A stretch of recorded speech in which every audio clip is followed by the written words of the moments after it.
गेल्या 6 महिन्यांपासून कोल्हापूर शहर आणि उपनगरात खून, हाणामारी, खुनी हल्ला अशा घटनांमध्ये वाढ होताना दिसतेय। याशिवाय एकमेकांना आव्हानं देणारी रील्स तयार करून ती समाज माध्यमातून प्रसारित केली जात आहेत। यातूनच कोल्हापुरात नुकतीच खुनाची घटना घडली आहे। या पार्श्वभूमीवर कोल्हापूर पोलीस दल आता अलर्ट मोडवर आहे।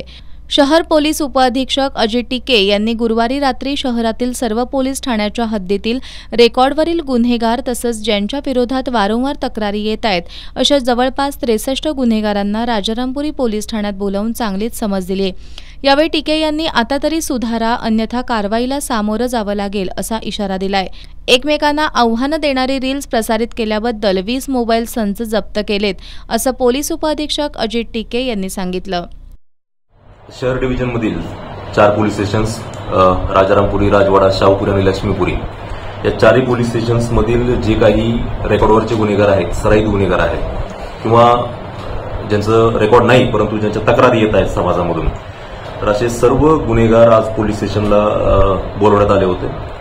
त्यांचं रेकॉर्ड त्यांना दाखवण्यात आलं, त्यांच्यावर कुठल्या प्रकारचे गुन्हे आहेत। याच पद्धतीने इथून पुढे जे गुन्हे घडणार तर त्यांच्यावर कुठल्या पद्धतीचे गुन्हे दाखल होतील, यामध्ये पुढे मोका असेल, एमपीडी असेल, तडीपारी असेल, मुंबई पोलीस ऍक्ट प्रमाणे 55-56 प्रस्ताव असतील, या पद्धतीने कडक कारवाई त्यांच्यावर केली जाणार आहे याची समज त्यांना देण्यात आलेली आहे। यापुढे कुठल्याही पद्धतीने गुन्हेगारी क्षेत्राकडे न वळता एक सुधारण्याची संधी म्हणून त्यांना या ठिकाणी बोलवून समज देण्यात आलेली आहे। या उपरही जर हे गुन्हेगार, हे आरोपी हा मार्ग सोडणार नसतील तर अतिशय कडक पद्धतीने यांच्यावर आळा घालण्याचं काम केलं जाणार आहे, ही समज त्यांना या ठिकाणी देण्यात आलेली आहे। त्याच पद्धतीने शहरामध्ये रील्सच्या माध्यमातून जे आव्हान देण्याचा प्रकार सुरू झालेला आहे, रील्स बनवणे आणि इतरांना आव्हान देणे, यावर सुद्धा शहर विभागामधून 4 पोलीस स्टेशन्समधून कारवाई सुरू केलेली आहे। रील्सची पडताळणी सुरू करण्यासाठी टीम बसवलेले आहेत, त्याचं काम चालू आहे।